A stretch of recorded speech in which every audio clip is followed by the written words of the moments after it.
வணக்கம் மேம். ஒருத்தங்களுக்கு heart complaint இருக்குது. அது எந்த டைமில் ரிஸ்க்காக மாறும்? இதை எப்படி நம்ம கண்டுபிடிக்கிறது? ஒரு 40 பிளஸ் போயிடுச்சு 50 பிளஸ் போயிடுச்சுன்னா தான் ஹார்ட் கம்ப்ளைண்ட் வரும் அப்படின்னு சொல்லிட்டு இருக்கோம். பட் இப்ப அப்படி கிடையாது. 25ல இருந்து 30க்குள்ள இருக்கிற நிறைய பீப்புள்ஸ்க்கே வந்து ஹார்ட் கம்ப்ளைண்ட்ஸ் வந்துகிட்டே இருக்கு. ஸோ ஏஜ் வந்து இங்க ஒரு மேட்ரு இல்ல. பட் நம்ம எப்பொழுது நம்மளோட ஹெல்த்தை வந்து கவனிக்க ஆரம்பிக்கிறோம் அப்படின்னா, சின்ன வயசுல இருந்தே அந்த குழந்தைக்கு நடக்க தெரியுது, அந்த குழந்தை வந்து நடக்க ஆரம்பிச்சிருச்சு அப்படின்னாலே பேசிக்கா நம்ம என்ன பண்ணுவோம், நல்ல குழந்தை ஓடியாடி விளையாடுறதுக்கு நம்ம வந்து அதை விட்டு பழக்கணும். செடன்ட்ரியா அந்த குழந்தைய வந்து நம்ம உட்கார விட்டு பழக்கவே வேண்டாம்.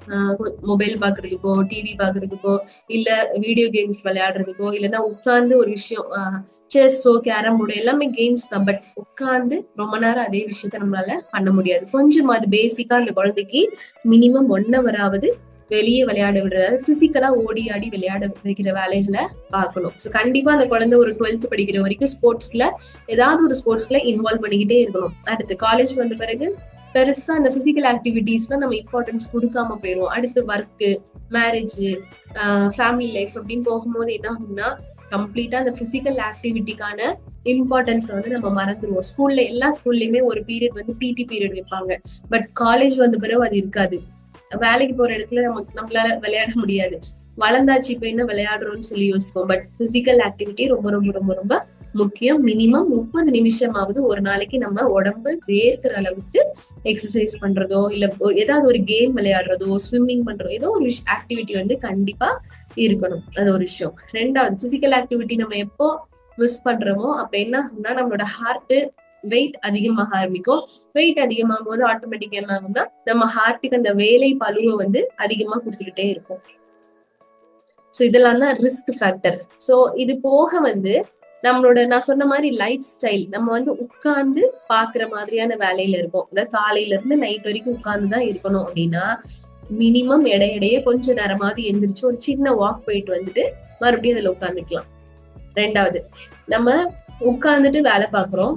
உட்கார்ந்துட்டு வேலை பார்க்கும் போது நம்ம எடுத்துக்கிற ஃபுட் இல்ல நம்ம செலக்ட் பண்ற ஃபுட் எப்படி இருக்கணும் அப்படின்னா, ஈஸியா டைஜஸ்ட் ஆகுற மாதிரியான ஃபுட்டை வந்து நம்ம செலக்ட் பண்ணணும். நம்ம ஹார்ட்டுக்கு முக்கியமா ரிலேட் பண்ற ஃபுட் எல்லாம் என்ன அப்படின்னா, முடிஞ்ச வரைக்கும் 2 நாளைக்கு ஒரு வாட்டி பீட்ரூட்டோ, 2 நாளைக்கு ஒரு வாட்டி மாதுளை பழமோ, 2 நாளைக்கு ஒரு வாட்டி ஒரு ஆரஞ்சோ, 2 நாளைக்கு ஒரு வாட்டி பேரிச்சம்பழமோ, இந்த மாதிரி விஷயங்களை நம்ம கொஞ்சம் கொஞ்சமா ஆட் பண்ணிட்டே இருக்கணும்.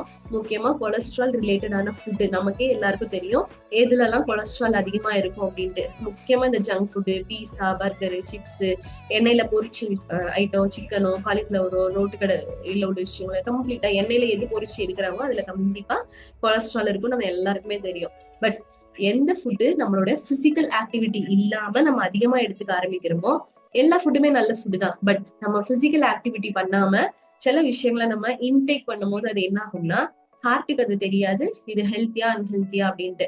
சோ அது எல்லாத்தையுமே அது எடுத்துக்க ஆரம்பிக்கும். ஏன்னா சர்க்குலேஷன்ல எல்லாமே இருக்கும்ல. சர்க்குலேஷன்ங்கிறது அது நான் சொன்ன மாதிரி நம்ம நகத்தோடைய மூளை முடுக்கு வரைக்கும் போகுது அந்த பிளட். சோ அங்க இருக்கிற கெட்ட ரத்தத்தை வரைக்கும் எடுத்துட்டு மறுபடியும் ஹார்ட்டுக்கு கொண்டு போகுது. சோ கம்ப்ளீட்டா எல்லாருமே சேர்ந்து யாருக்கு ப்ரெஷர் கொடுப்பாங்கன்னா, நம்மளோட ஹார்ட்டுக்கு.